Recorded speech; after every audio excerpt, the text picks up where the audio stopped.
Steve, as always, thank you so much for joining us. How you doing? I'm doing well. As you know, I prefer to do this show after a rousing victory. So poor timing this week, but that's kind of on me. So we've been talking about how you have been jumping in front of the train of criticism that might have come for your team after what is maybe as frustrating and head-scratching loss as you guys have suffered all year. Before we get into the granular of what went wrong last night, you're 20 and 21 through your first 41. If there was ever a time to assign a halftime grade, I guess it would be right now because we're halfway through. What is your first half report on the Golden State Warriors? A C. We haven't been good enough, but we're passing the class because we're still right in the thick of everything playoff wise.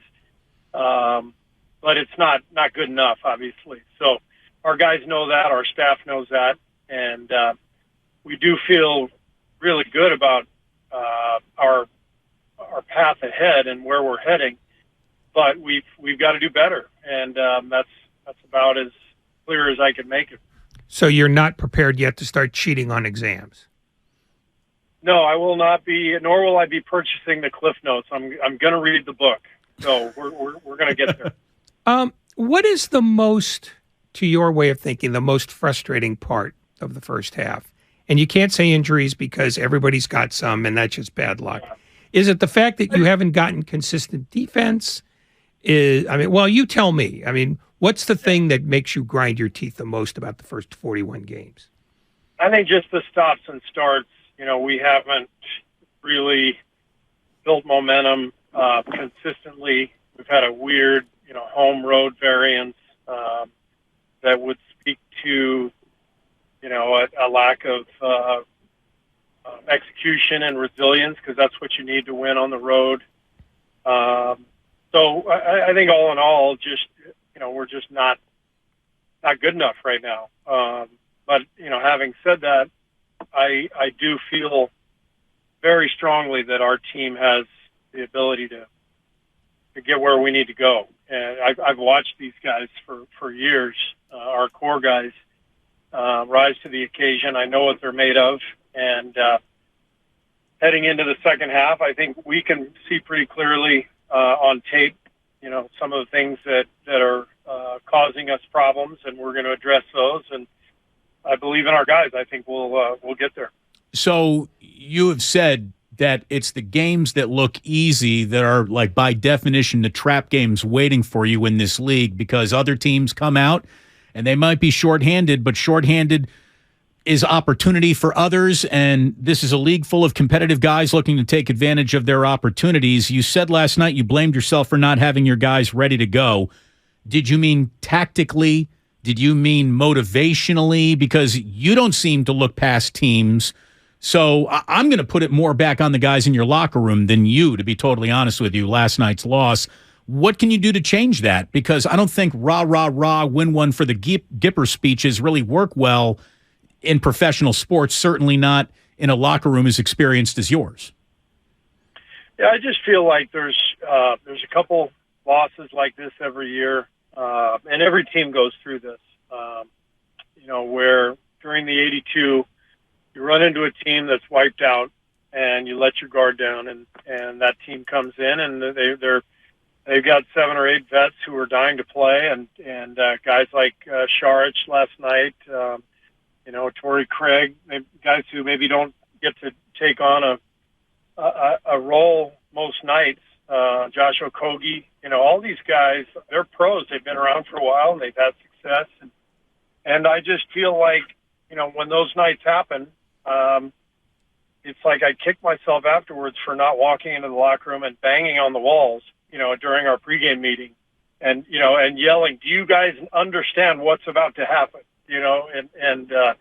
And I think a lot of my colleagues go through the same thing. You just, it's such a long haul, and there's just going to be sort of normal human emotion letdown games, and that was one of them. And but but I think on top of that, I just think my staff and I could have done a better job, preparing the team for Phoenix and what they do, how they like to play us, and I just didn't think it was a good night for any of us, staff or players, and we've got to acknowledge that and address it. Just a suggestion to borrow from an Indiana guy. Should you look to get your team's attention, I recommend picking up the chair you're sitting in and throwing it across the court.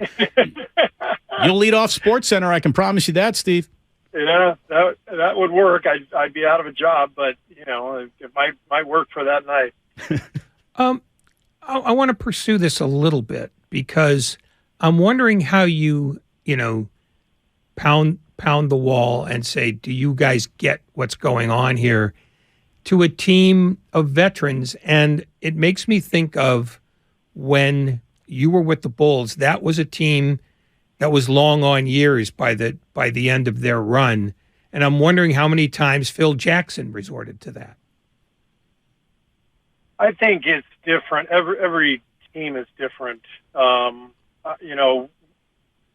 team, my first 5 years coaching here, we might have had one of those once in a while, but it was much less likely to matter. I mean, that we weren't 500. We were cruising along in first place, and it was easy to withstand a game like that and move forward. But those same games happened back in the day. No matter what era you're talking about, it's like I said, it's sort of human nature, but it's also the nature of the NBA season, where you're going through this haul, and guys, you end up with, you'll hear the term schedule losses,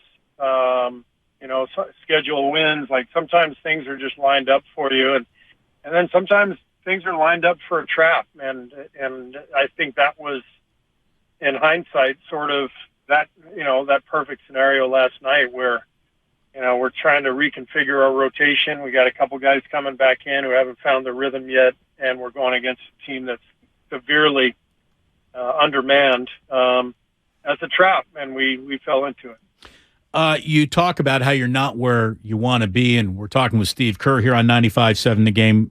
What is where you want to be? Can we talk a little bit about that destination? Is it a round of the playoffs? Is it a seed? Is it just your defensive effort? Like, give us the X marks the spot of where you want to be. Yeah, it's what the game looks like. What the process looks like. Are we executing offensively? Are we defending with a purpose? Are we rebounding? Are all five guys engaged, or are we, like last night, letting guys fly by us for offensive rebounds over and over? I thought Phoenix's physicality was the key to that game. They got into the ball late in the first quarter, took us out of our offense on several possessions, and finished the quarter on like an 8-0 run. And then 20 offensive rebounds for the game because they were the more physical team, the more prepared, coached team. And we didn't match that. So what I'm talking about is, having that preparation, having that look that you see from our team every year in the playoffs, where we know what we need to do and we do it. But we got to get there first. We can't wait until the playoffs to turn it on. We have to build better habits in a lot of areas in order to be prepared for that moment. Can you do that realistically on a 5-game road trip, or is this a much more gradual process, and that we might be looking at post All-Star break before you feel like you've got them in the kind of rhythm you're looking for and described just now? No, this can happen quickly. I mean, you just look at our homestand just now, and I know we had injuries and all that, but the guys who were out there, they found a rhythm, and we won 5 games in a row, and everybody felt great about where we were, and then all of a sudden, we lose 3 games in a row, and like, oh my God, what happened? Where are we? So it can flip quickly, but the key is to really lay all that stuff bare. And that's what I try to do as a coach, just really be open and honest with the team about what's happening and watch the film and talk to guys individually, talk to them collectively, and try to inspire them to play a better, more complete game. And you do that a couple times on the road, that's how you get momentum. So is Steph Curry standing in the way of your cohesion since he's the new guy in the room? I'm joking, obviously, but he is back. It's good to see him back. When do you worry about just unleashing him and not worrying about him being back, but just looking at him as back? Could that happen as early as Friday? Minute restriction off. Here we go. Yeah, I mean, I think you saw it in the fourth quarter. We played him the whole fourth quarter, and you could see he finally kind of got through. Broke through early fourth quarter, mid fourth quarter. He made a couple threes. It was like, okay, there it is. His speed came back, his pop. You could just see it. Same thing with Wiggs. Wiggs' role on this team is to be a defensive stopper, to put pressure on the ball, to rebound, to make those high energy plays that we need to support, the scoring of Steph and Clay and Jordan. And the great thing with Wiggs is that when he does that, he falls into points anyway. The playoffs last year, perfect example.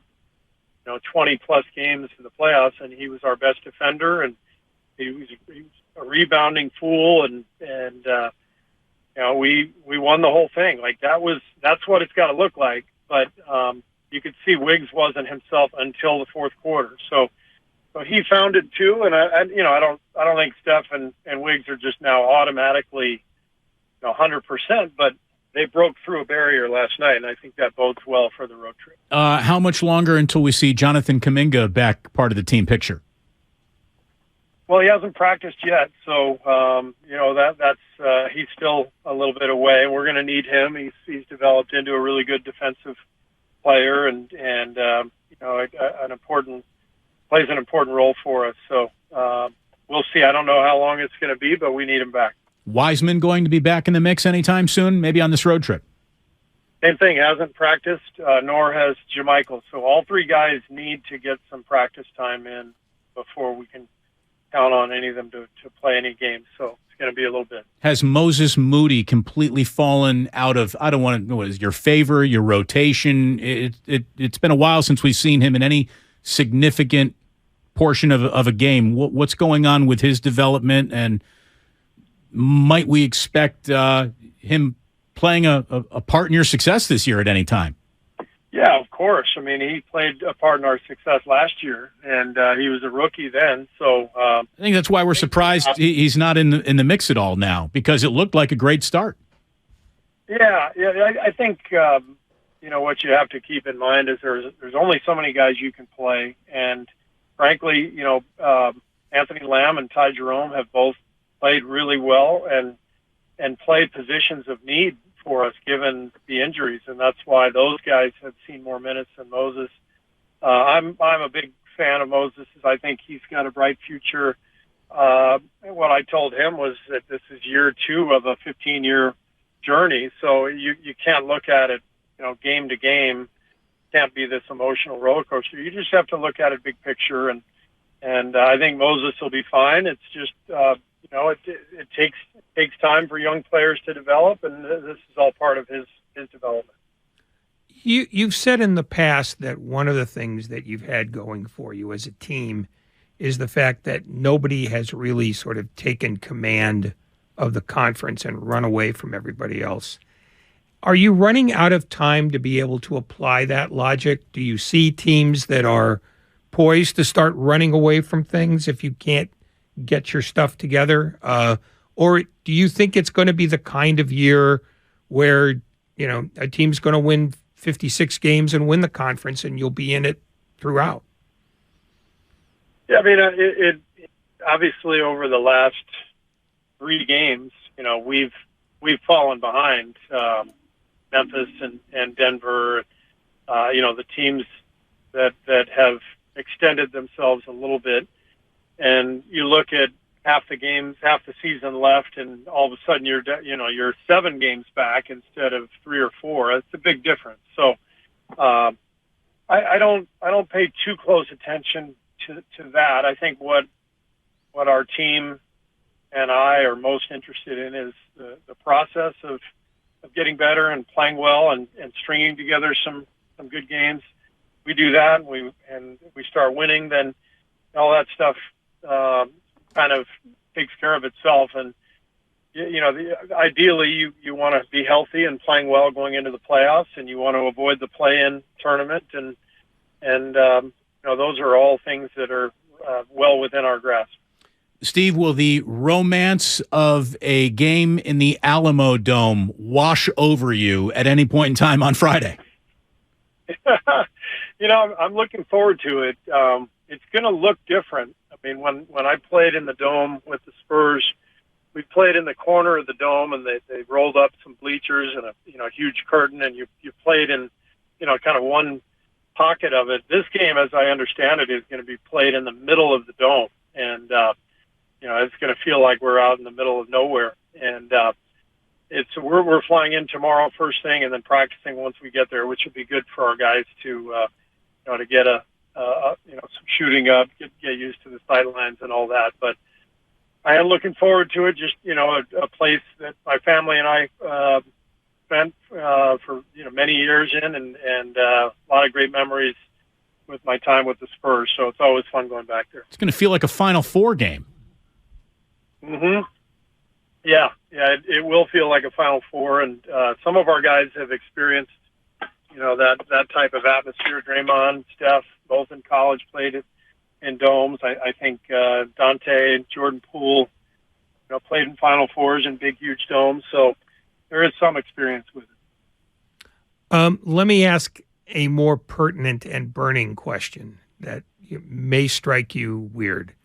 Who are you rooting for on Saturday, Pete Carroll or the local football team?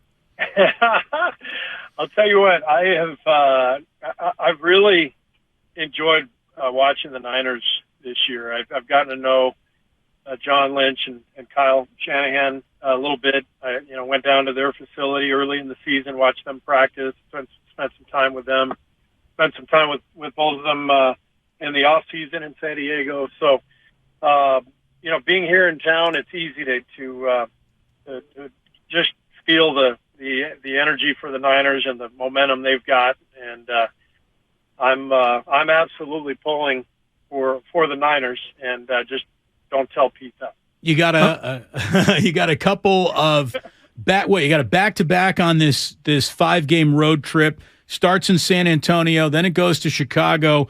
You're going to take on Washington as well. Does that include a trip to the White House for you guys this year? Yeah, we're excited about that. We'll be going there, I think, the day after our game. So next Tuesday, I believe. Yeah. So we're excited about that. Everybody's got to bring a suit. We haven't had to do that on road trips in a while, but that'll be a great treat, and our guys are really looking forward to it. Has Steph reached the plateau of fame that officially has presidents more excited to meet him than he is excited to meet presidents? Probably. I think that's a fair statement. So he's basically going to walk up and say, Joey, what's happening? Probably. Something like that. I want to go back to your visit to the 49ers, just briefly. When you go to another team to sort of talk to them about how they do things, what specific questions do you ask? What are you looking for in terms of knowledge from people who basically operate a different sport in a different atmosphere under sort of different external forces? What is it you wanted to know from the Niners, and what is it you generally want to know when you talk to people from other teams and other sports?